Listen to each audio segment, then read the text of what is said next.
The ruins alone were impressive enough, but I never dreamed such a treasure lay hidden in the depths of the bounty.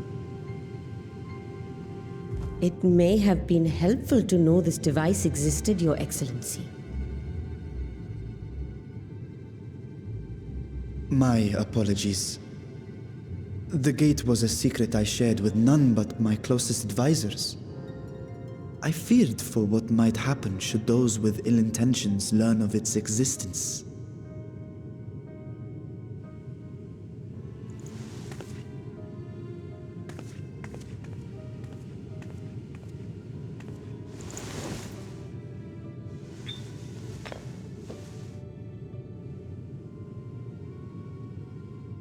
What is it you're doing now? There is something I wish to verify. The NOAA reports claim that a short stint into the void carries little risk of etheric imbalance.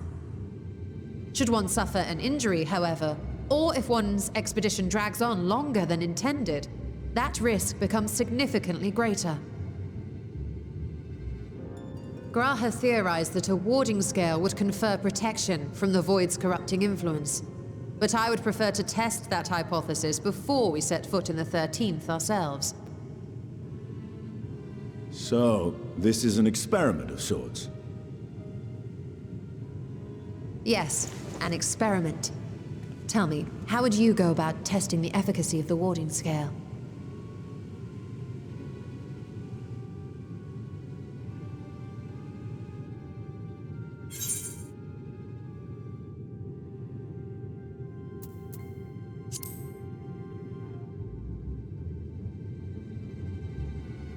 And how would you do that? The gate is still too small for any of us to pass through. Estinian is correct, which is why I've elected to send a familiar in our stead.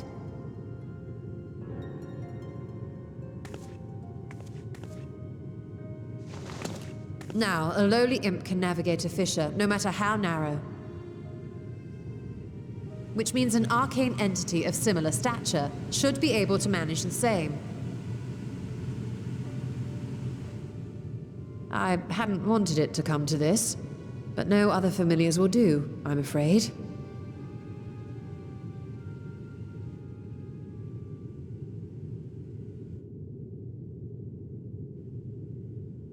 I mislike the sound of that. What manner of fiend does she mean to summon?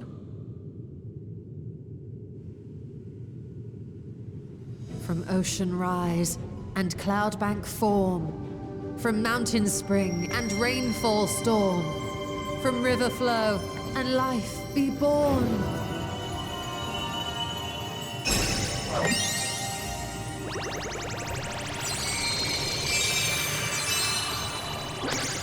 Water, water, froth and foam!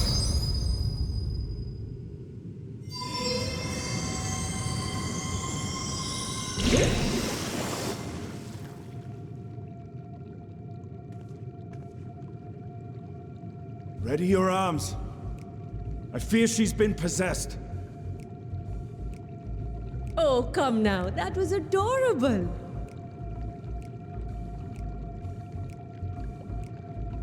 Water, water, froth and foam! Time to leave!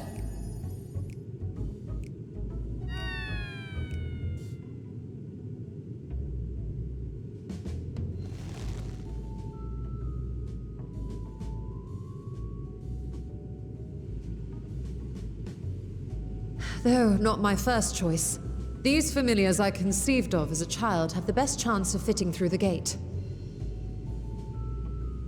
I only wish my younger self had considered a more dignified ending to the creation ritual.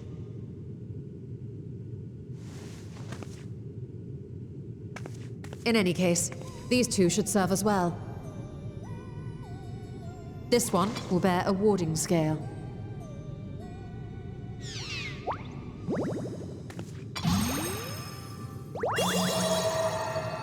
And when they return from the 13th, we can observe how the talisman, or absence thereof, has affected the progress of the Void's corruption. If I could impose upon you to open the gate, Your Excellency? Yes, of course. We should also be wary of void scent slipping through while we conduct our experiment. Estinian, you are to keep Nidana safe from harm. As you say. You had best be on your guard as well.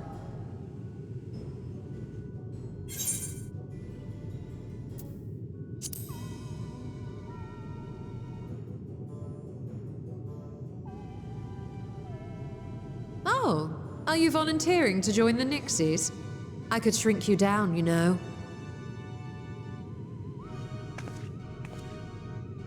Let us begin, shall we?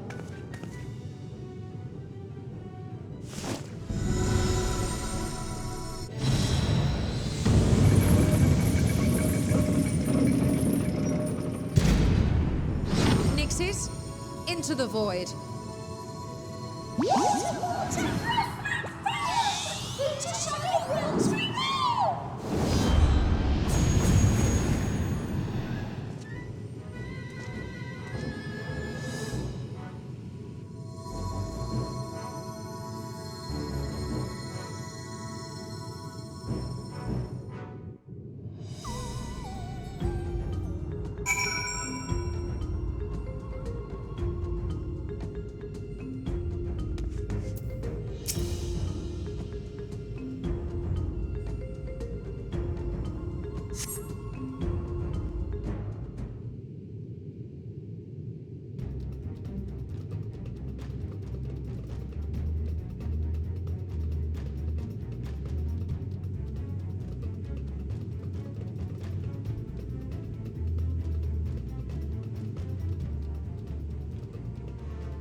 I think we've waited long enough.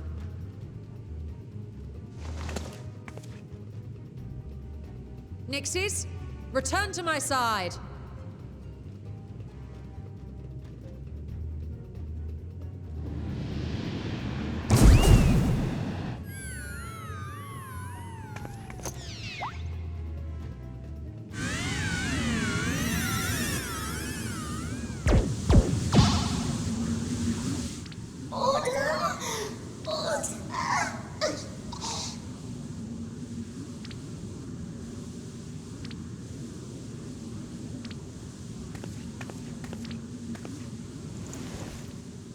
Thank you, little one.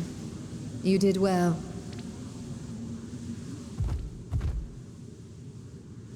Oh, the poor thing. Its essence has been irrevocably warped.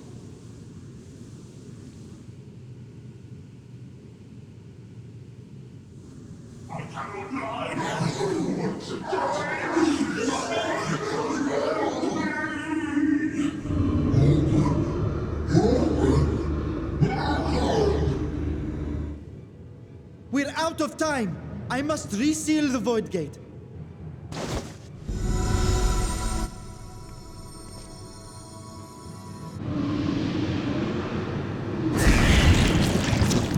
They're coming through!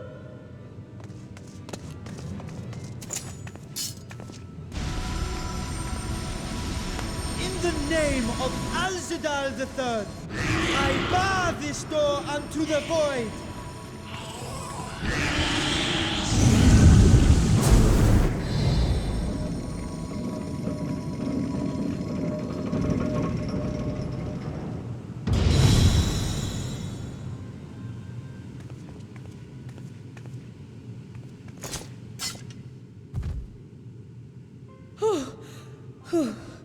Well, that was a sharp lesson in the dangers of void gates.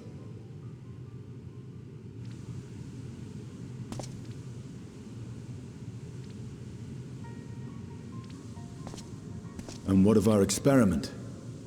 I'd say the results speak for themselves.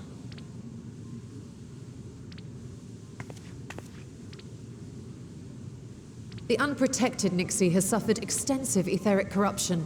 As Nidana observed, it's well on its way to becoming a void scent. The one merged with the talisman, however, appears unaffected. I sense no changes to its equilibrium. Rest now, little ones.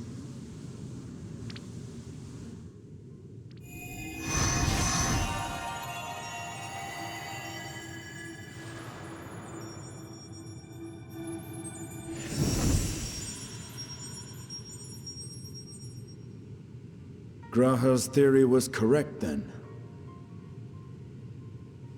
So it would seem. But while our second familiar was untouched by void energies, the talisman itself shows signs of degradation. It was, of course, originally designed to shield the soul from primal tempering. It stands to reason that etheric corruption of a different sort would affect it differently. We may need to modify the warding scale's design to account for the 13th's uniquely unstable ether. You've said much of the Void's instability, but my imagination fails me. What manner of place is this broken world? Ah, my apologies. I forget that not all of us spend our days sequestered in dusty archives. The 13th is a reflection of the source that was drowned in a flood of darkness. In Emmett Selk's own words, this tragedy was a result of the Ascians' attempts to force a rejoining. They erred in their haste, and made of that world a useless void.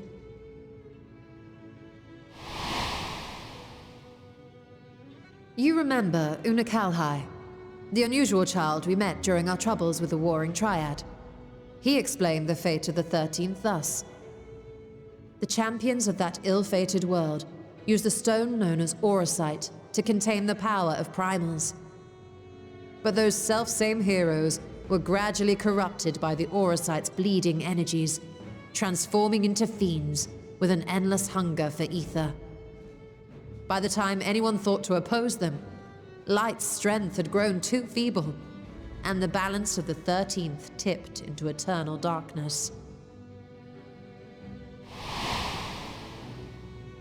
And what of your own experience? Will you tell us of what you observed during Noah's expedition?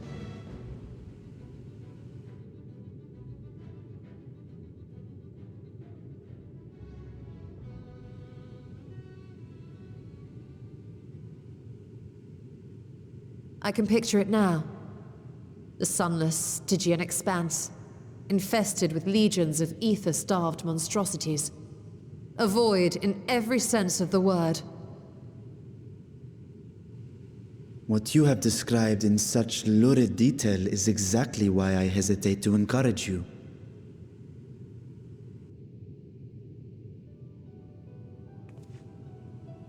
Worry not, great Vritra. Our journey into the 13th is but the first leg of a longer voyage. A voyage that shall lead us to other reflections, to new mysteries and discoveries. And I mean to be there every step of the way.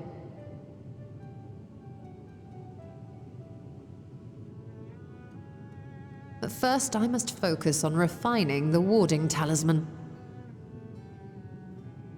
Then I can begin work on constructing an artificial Atomos.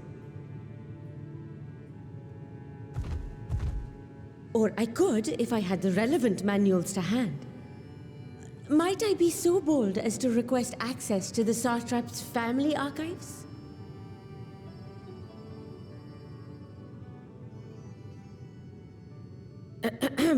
Your Excellency?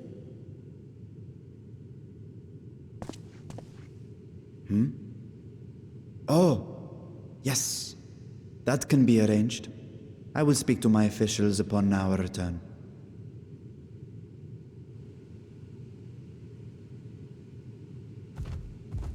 We will see you back in the city then.